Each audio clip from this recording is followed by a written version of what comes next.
Hi, I'm Kristin Omdahl and welcome back to my studio. In this video, I want to show you some tips and tricks for getting started making one of the projects from my brand new book, 24 Crochet Hats, Interesting Techniques and Inclusive Sizing for Men, Women, Children, and Babies. Let's get started. This is the Flora flower motif hat. The elegant floral motifs combine with a pretty scalloped border at the brim to create a stylish accessory. The flower motif stitches up quickly, making this project perfect for a last-minute gift or a swift addition to your wardrobe. This pattern features the join-as-you-go construction that doesn't cut yarn between motifs, only two ends to weave in. You will need number 3 DK weight yarn and the size crochet hook you will need for making the hat is dependent on what size gauge you get for the motifs. In the first video, I explained to you how to achieve gauge with changing your hook size and with blocking your initial motif. I also showed you how to work all of the stitches in this hat pattern by showing you how to make the one original motif. In video part 2, I want to show you how we create this fabric of motifs by joining as you go without cutting yarn between motifs. And what you'll notice is that even though in video part 1 I showed you how to create one whole motif on its own, we're actually going to be deconstructing the motifs to use this type of construction method. And the most efficient way for me to show you that is by showing you how to read the chart at the same time. And notice how we have multiple colors on the chart. Normally we change color between rounds on a chart, and instead on this chart we're changing color based on which direction we're going, and I'll explain that as we go. Notice how the motifs are also numbered, so it's 1 through 3, 4, 5, 6, 7 through 9, and working in rows of 3 motifs all the way up through 21, and then we have motifs 22, 23, 24, 25, 26, 27, and 28 up here. So you want to pay attention first of all when you're looking at a chart to see the direction that you're moving in, so you can see that we're going back and forth like this. Okay, next I want to show you that the red indicates the beginning of each motif. So we start with a long chain coming from the outside in and then working our ring from which we start round 1. So in motif 1, which I showed you in video part 1, we also started with that chain 9, slip stitch to the 5th chain from our hook to form a ring. Then I also said we were going to skip over that remaining chain space, or those chain 4s, and we'd work them at the end of the round. We then worked a chain 4, 3 treble crochet cluster in the ring, chain 4, and slip stitch in the ring. Then I said to repeat that 2 more times, and then it was a chain 4, 3 treble cluster in the ring, and then slip stitch to the top of that first chain 4 space at the beginning of the round to join. And that was the end of round 1 and the creation of those 4 petals. Then we started with a chain 5, single crochet in the next chain 4 space, chain 7, single crochet in the next chain 4 space, chain 5, single crochet in the next chain 4 space, chain 7, single crochet in the next chain 4 space, chain 5, and single crochet in the next chain 4 space. Now what's different here is that video part 1 where I showed you how to make a singular motif for creating gauge, we finished that motif and fastened off. To do the join as you go construction method, we don't finish off motifs initially. We leave them partially completed to then add additional partial motifs, and then at the end of that row of motifs we come back across the top and finish them off. So notice how at the end of this single crochet the chart turns red again. That's because at the end of this black section here it turns red because we're ready to start the beginning of the next motif. Here we have a chain 16. Chain 16, slip stitch to the 5th chain from your hook to form a ring. Then we repeat exactly what we did for round 1 of motif 1. Motif 2 then starts with a chain 2, slip stitch to the adjacent motif's chain 5 space, chain 2, single crochet in the next chain 4 space, chain 3, slip stitch to the adjacent motifs, chain 7 space, chain 3, single crochet in the next chain 4 space, chain 5, single crochet in the next chain 4 space, chain 7, single crochet in the next chain 4 space, chain 5, single crochet in the next chain 4 space. Now keep in mind, if we're working second motif, we haven't worked the third one, and we haven't worked 4 through 6. So at this point, this is all you would see. And then notice that at the end of that single crochet, we also have the beginning of a red section again. That means that we're not finishing round 2 of this motif.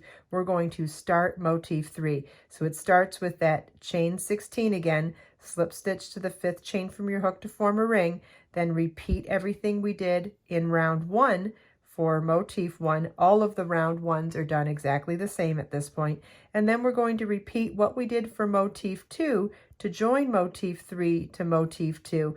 But here at this corner of motif 3, we don't see a red section. We're going to continue on and finish this motif now. So it's chain 7, single crochet in the next chain 4 space, chain 5, single crochet in the next chain 4 space.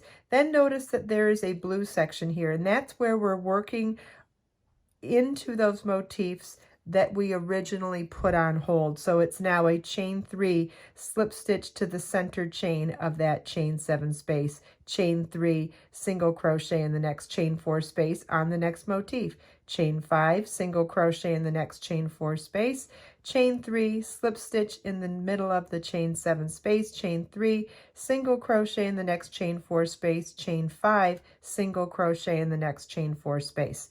So now at this point, we would only have those 3 motifs done. Now, what you would want to do if you were finishing this off with only 1 row of motifs is you would finish this off down here, but we're not. We want to make another row of motifs. So here, instead of finishing motif 1, we're going to come here with the red and work our way up and start another motif. And so same as we did for these red sections here to start these motifs, we're just doing that in a different section now. So we're doing that chain 16, slip stitch to the 5th chain from your hook to form a ring, repeating round 1. Then for round 2, it's chain 2, slip stitch to the adjacent motifs, chain 5 space, chain 2, single crochet in the next chain 4 space, chain 3, slip stitch into the adjacent motifs, chain 7 space, chain 3, single crochet in the next chain 4 space, chain 5, single crochet in the next chain 4 space. Now, notice also that when we're working a first motif in any new row of motifs, that first motif on the left, it's always going to have less of round 2 completed. And that's because not only are we leaving the top partially unfinished, this one gets left exposed, unlike the rest of the motifs to the right of the first motif on any row. So then you're going to follow along and repeat what we did for motifs 2 and 3, joining it to its previous motif, but also on motifs 5 and 6, we're going to be joining them on 2 sides now. So now, once we're here, let's go ahead and continue on in red, chain 16, slip stitch to the 5th chain from your hook to form a ring. Repeat round 1 of motif 1. Round 2 for motif 5 is now chain 2, slip stitch to the adjacent motifs, chain 5 space, chain 2, single crochet in the next chain 4 space, chain 3, slip stitch into the adjacent motifs, chain 7 space, chain 3, single crochet in the next chain 4 space, chain 2, slip stitch into the adjacent motifs, chain 5 space, chain 2, single crochet in the next chain 4 space. But notice how we joined into this motif on this side, and now we're joining in this motif on this side.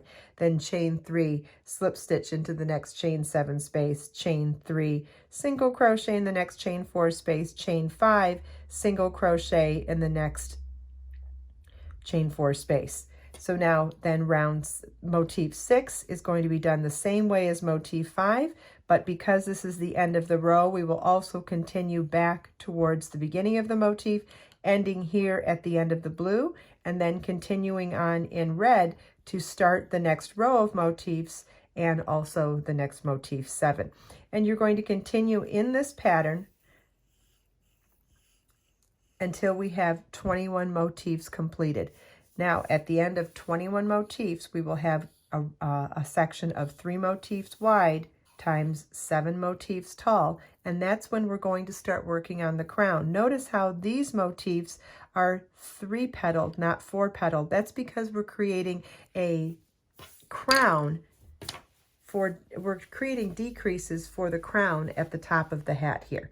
So by putting triangles in the top, it gives us 3-sided motifs so that the very center of the crown can be the joining of all of those points instead of sides. So then from motif 21, we'll continue on in red to work motif 22, then in red to start motif 23, then in red to start motif 24, 25, 26, 27, and 28. And then in video part 3, I will show you how we finish up the joining of these rounds and then join the exposed edge of motifs 19 through 21 to motifs 1 through 3 to assemble all of these motifs into a 3-dimensional hat.